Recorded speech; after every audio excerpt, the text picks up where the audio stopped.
सद्गुरु राजर्चनम मुख्यम, सद्गुरु की पूजा सबसे पहली भक्ति। कबीर पंथ में गुरु की ही पूजा होती है और किसी की नहीं। ये आज का सत्संग कबीर पंथियों के लिए भी है, सत्संगियों के लिए भी है, लेकिन हम जब सत्संग कहीं भी करते हैं तो सबको ध्यान में रख करके करते हैं। एक सत्र हम अपने कबीर पंथियों के लिए भी कहते हैं। अगर मैं अपने कबीरपंथी भक्तों से कहता हूं कि सद्गुरु के प्रति भक्ति करो, तो कोई सत्संगी आए हों तो आप ये जानना कि मैं आपको कहता हूं, आप जिसे मानते हो उसके प्रति भक्ति करो। सद्गुरु राजर्चनम मुख्यम, सद्गुरु की पूजा पहली भक्ति है, क्योंकि इस जगत में गुरु से बड़ा कोई भी नहीं। और ये समस्त शास्त्रों का सार, निचोड़ है।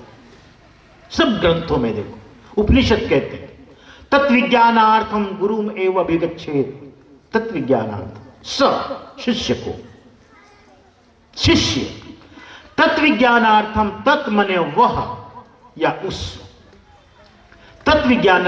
विज्ञानार्थम उस परम तत्व के विशिष्ट ज्ञान के लिए शिष्य को जाना चाहिए या शिष्य जावे किसके पास?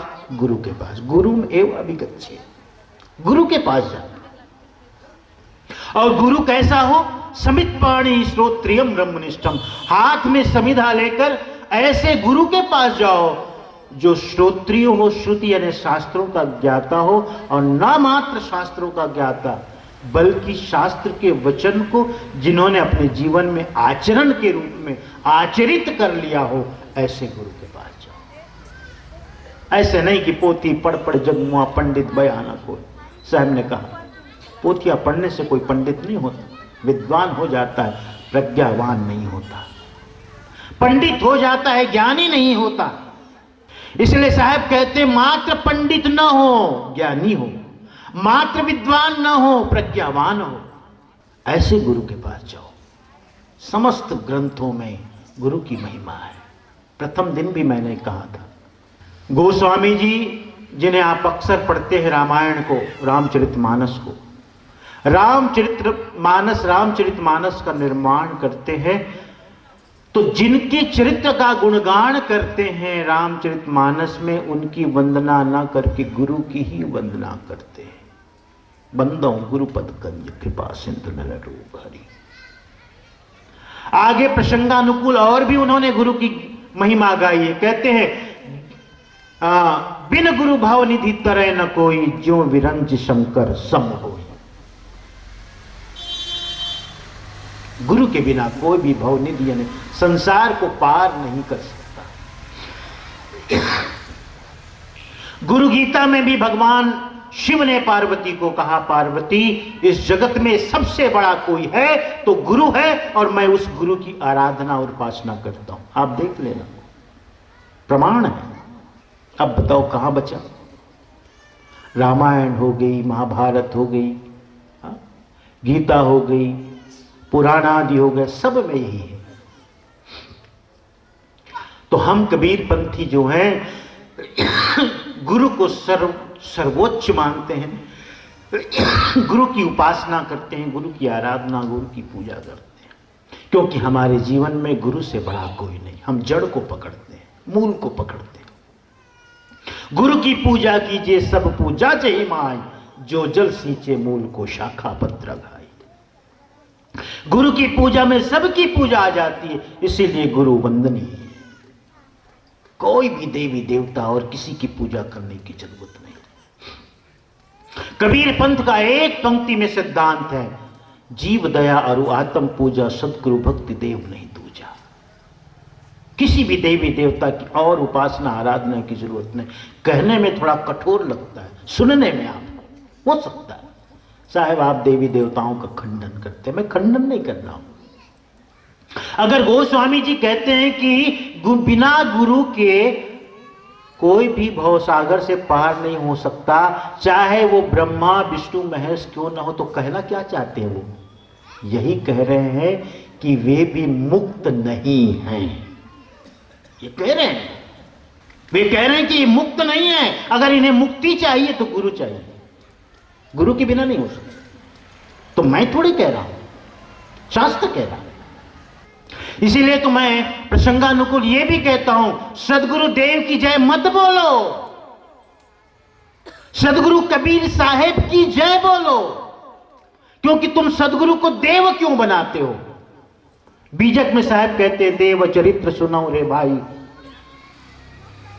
हाँ, देव चरित्र सुनो रे भाई, देवताओं का चरित्र तुम सुनो जरा, इन सब ने क्या क्या किया। तो सदगुरु तो इन सबसे ऊपर है भाई, क्यों देव लगाते उसके साथ? सदगुरु कबीर साहब बोलो, गुरु से बड़ा इस जगत में कोई नहीं। इसलिए कहते हैं सदगुरु राचर्चनम मुख्यम द्वितीयम साधु सेवनम, सदगुरु की पूजा करनी चाहिए। हम संध्या पाठ में भी गाते हैं, सदगुरु की अधिक महिमा ज्ञान कुंड नहाइए, और भ्रमित मन जब हो सुस्थिर बोरी न भोजल आइए। सदगुरु की महिमा क्या है? सदगुरु के पास बैठो तो ज्ञान के कुंड में स्नान का मौका मिलता है, और जो सदगुरु के ज्ञान के कुंड में नहाता है उसे और किसी कुंड में स्नान की जरूरत नहीं है, और कहीं नहीं। साहब ने 5 कुंडों का वर्णन किया है संध्या पाठ में, ज्ञान कुंड, सेवा कुंड, रहनी कुंड बताया कि नहीं? इस तरह 5 कुंड बताए। कहते हैं कि सदगुरु की महिमा क्या है कि उनके पास बैठो तो ज्ञान के कुंड में नहाने का मौका मिलता है। और क्या है ज्ञान? भ्रमित मन जब हो ये सुस्थिर, ये मन जो है भ्रमित है, भ्रम में पड़ा हुआ है, संशयग्रस्त है, भटका हुआ है, घूम रहा है, ये मन सदा ढूंढ रहा है, तलाश रहा है कि सुख कहां है, यहां है कि यहां है कि वहां है, कहां है। विषय प्रपंच में सुख को तलाशता है, यश में, पद प्रतिष्ठा में, धन रुपयों में, परिवार में, हम इस सुख को तलाश रहे हैं। ये बहुत छोटी बात है, मैं आपसे, आप इसे गौर करना। कभी आपने विचार किया कि एक ही कपड़ा पहनते पहनते पहनते ऊब क्यों लग जाती है? कल तक तो उससे बड़ा सुख मिल रहा था। क्यों बहनों, सुनो, सही बात है ना? एक ही तुम कपड़ा पहनते हो, एक ही साड़ी पहनते हो, किसी पार्टी में गई, बढ़िया साड़ी देखी, 10 ने प्रशंसा की, तुम गदगद हो जाते हो, वाह क्या बात है, कहाँ खरीदी रे, बड़ी सुंदर साड़ी पहनी हो, कौन सी दुकान है, दुर्ग में कहाँ मिली, रायपुर में कहाँ मिली। अब आप उस प्रशंसा से फूली नहीं समाती, फिर उसी को पहन के चली जाते हो किसी दूसरी पार्टी में। अब तो लोग जो आए थे वो देख चुके हैं ना, थोड़े लोग तारीफ करेंगे, और तीसरी बार में और थोड़े, चौथी बार में कोई कह भी देगी ये किच्छे क्या रहे तेरे पास, हो गए ना। कितना ही सुंदर भोजन क्यों न हो, बार बार उसे खाते रहो, मन उब जाता है। कितनी सुंदर गाड़ी क्यों न हो, जिसे तुमने बड़ी मेहनत से खरीदी, बार बार एक ही गाड़ी रहे, मन करता है बदलो, दूसरी गाड़ी लो। घर को बदलते हो, घर की साज सज्जा बदल देते हो, ये क्या है? ये मन का खेल है। मन ऊब जाता है, ऊब जाता है एक ही विषय से, एक ही भोग से, इसलिए भटकता है। चलो ये छोड़े, दूसरे में चलो। धन के पीछे भागते हैं, फिर धन मिल जाता है तो पद मिल जाता तो अच्छा है, हम में प्रतिष्ठित होता, जय जयकार होती। पद भी मिल गया, धन, पद, प्रतिष्ठा, लेकिन शांति कहीं नहीं, सुकून कहीं नहीं, संतुष्टि कहीं नहीं। लेकिन ये तलाश, ये ढूंढना इस बात का प्रतीक है कि संसार के भोगों में, प्राणी पदार्थों में सुख नहीं है, लेकिन मन सदा इसी में भटकता है। यह मन स्थिर कहां होता है? गुरु के पास आने से। भ्रमित मन जब होए सुस्थिर बहुरी न बहु चलाए। गुरु के ज्ञान से यह मन स्थिर हो जाता है, मन समझ जाता है, बोध को प्राप्त कर लेता है, और जब बोध को प्राप्त कर लेता है तो वह स्थिर हो जाता है, रुक जाता है।